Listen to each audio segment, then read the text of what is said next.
So, as I'm filming this review, it is Saturday. I'm going to go see Lego Batman movie and John Wick 2. But before I go see those movies, I'm going to try to do as many film reviews as possible because I think I have about 6 or 7 from January that I've seen that I just haven't reviewed yet. So let's start off with the movies that maybe you haven't heard about. Yes, I know I can do Patriots Day, I can do Live by Night and Monster Trucks. I have seen those movies, same with XXX.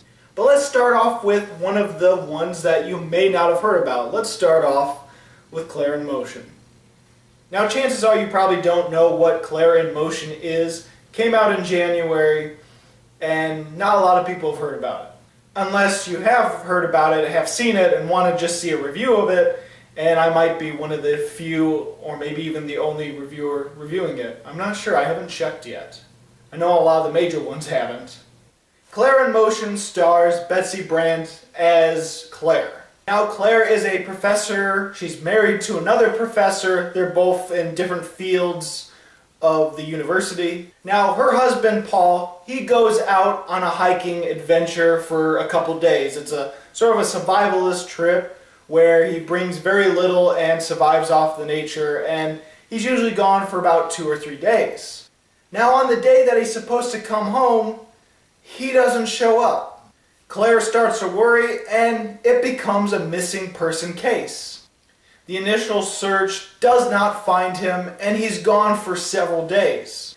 Unable to give up, she keeps searching for him and starts discovering clues about her husband that she didn't know about. And it turns out Paul has a different life that she did not expect. And so she starts discovering more about her husband. And that's as much as I'll go into detail with Claire in Motion because it is one of those movies that if you are interested, you have to see it for yourself for sure. Now, I know this sounds like a good premise and a nice thriller, but it's not really a thriller, and this movie is a little hard to recommend. Now, there's one major thing that I really loved in this movie, and that is it is bold and unconventional. Now, there are cliches and stuff, that's not what I'm talking about.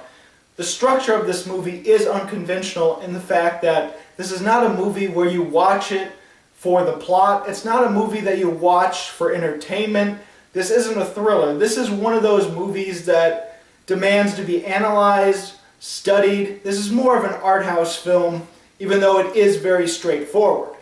Honestly, this is one of those movies that you look into, see several times, and try to discover the deeper meaning within it. There's a lot of internal conflicts with this character and a journey she goes on as she's trying to find her love, her lost husband. Now this isn't a movie where she goes out in the woods and searches for her husband. She doesn't go on a journey like that.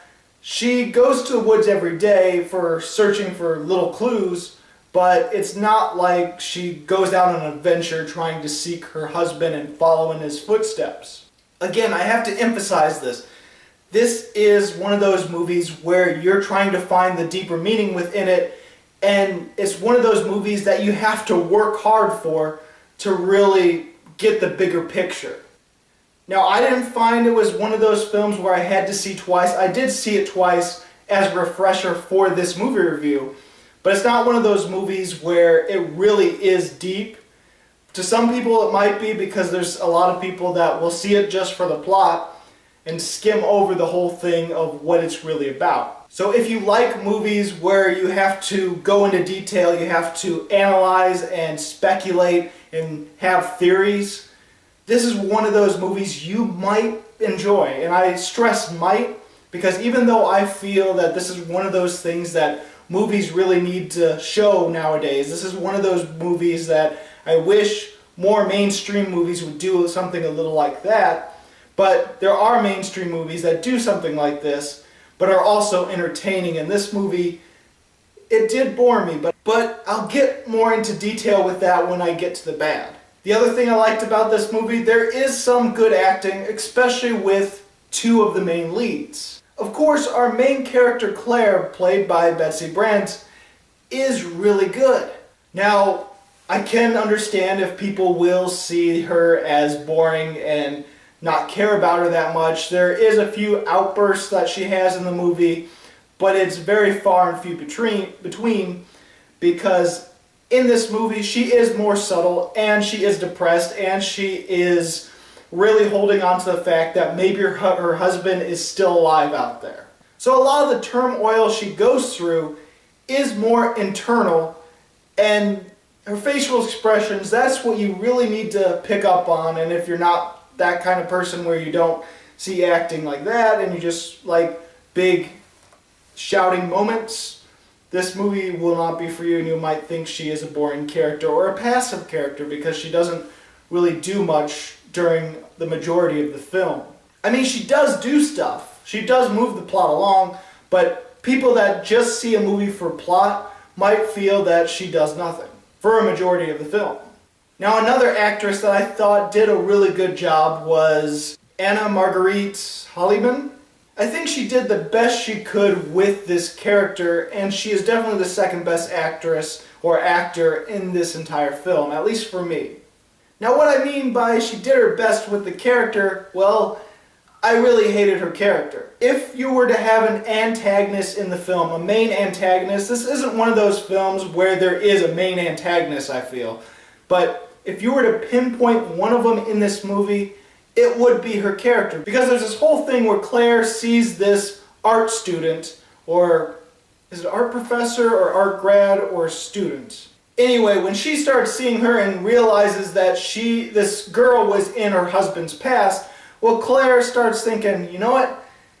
Maybe there was something going on with Paul and this other girl, this more free-spirited hippie artist.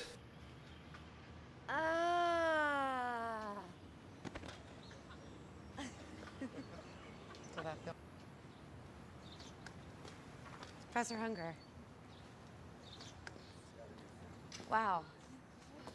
I'm so glad we're meeting. It's so cool to see you. And if you'll excuse us, I'm learning how to fall. Okay. It's for my work. Yeah. It's about contesting the hierarchy of pleasure. It sounds heady, but it's actually interesting and ridiculously fun. And so there is conflict in there, and I really like the scenes together with these two characters because even though they don't say it, well, the artist character, the hippie, she does openly say, yeah, this didn't happen and this whatever. There was no relationship between us, it was just good friends. But throughout you could see Claire's wheels turning and you think, okay, she definitely believes that maybe there could have been an affair, and if there is, it was with this girl. I'm sorry. Who are you?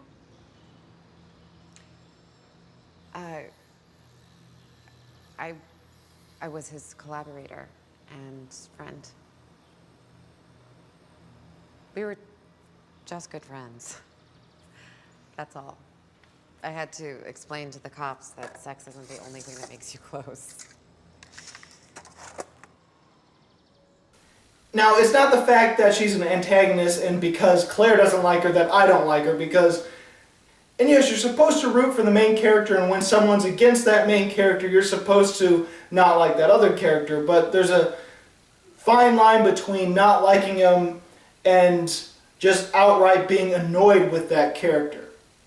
For me, I was annoyed with that character because she's this cliched, hippie, free-spirited artist, and it's, like I said, it's very cliched. That character is annoying, but I feel that the actress did as best as she could with that character. And when Betsy Bennett and Anna Marguerite Holyman were together, those were the best scenes in the movie. And I feel the guy that played the lead investigator trying to find Paul was good as well. Everyone else in this movie, well, was either forgettable or downright bad.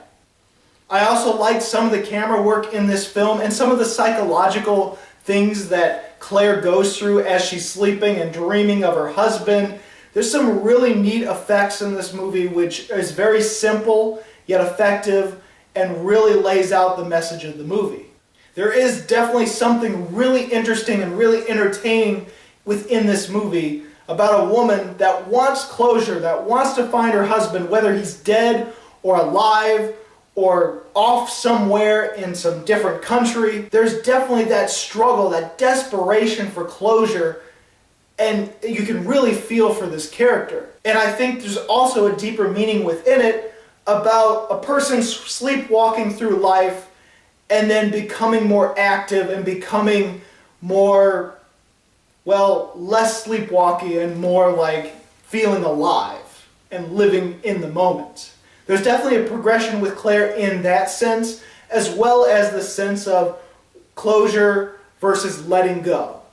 There's something very interesting within this movie. Unfortunately for me, the movie does it in a boring way and is executed pretty poorly or sloppily. The pacing itself is good for the most part. The beginning of the film, when it hooks you in with that thriller aspect and then slowly turns into a drama, showing that it's actually a character piece and not a thriller, everything at the beginning was really good. And like about the first 30 minutes, I was like, okay, I'm really getting into this, I'm invested in it. But then some point, midway through the movie, it started getting boring because you started to feel that you're not really getting any more information, any new information that's important to the film. The middle, for me, really dragged on, and then at the very end, it picked up again, and then by that time, it just ended.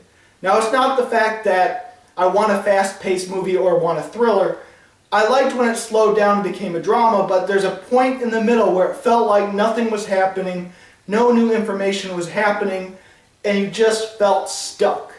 Now granted, it could be the purpose of this film because you're going through the character and she's stuck. She's fallen into a place where she's looked at all the loose ends and she has nowhere else to go. But in this movie, it felt like it was just annoying and just frustrating.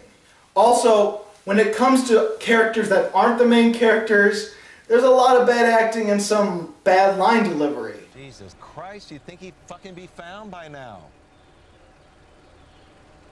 Why aren't they searching right now? What are they doing? It's not a suspected homicide, so there's a limit to what they do. They think he ran off? I don't think they... I don't think they... No, Yeah, this is bullshit. You don't deserve this, Claire. Hey, anytime you need a stiff drink, I'm buying. Okay, Claire and Paul have a child together, a young boy, and he's not the greatest child actor. What'd she say? She said that I had Dad's arms and legs. Uh-huh. She was a little weird, but it's a party for Dad. Can I go? Granted, he is pretty young, but it's just... Could they have gotten a better kid? And I don't know if it's a speech impediment thing or not, but there are some times when he just sort of mispronounces a word in a really kind of laugh out loud moment, or just a way that's like, hey, could we do a retake on that? Was this really the best shot you had? Is this the best choice for that scene?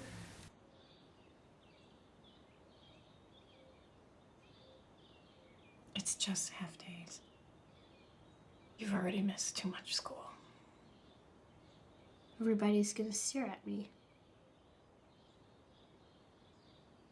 Stare back. This is the best? Okay. It wasn't noticeable the first time I saw the movie, but when I saw it a second time for a refresher, I started noticing it. Also, they have a neighbor. Let's just call her the cat lady. Why? Okay, so there are hundreds of posts on YouTube of kitty cats doing this.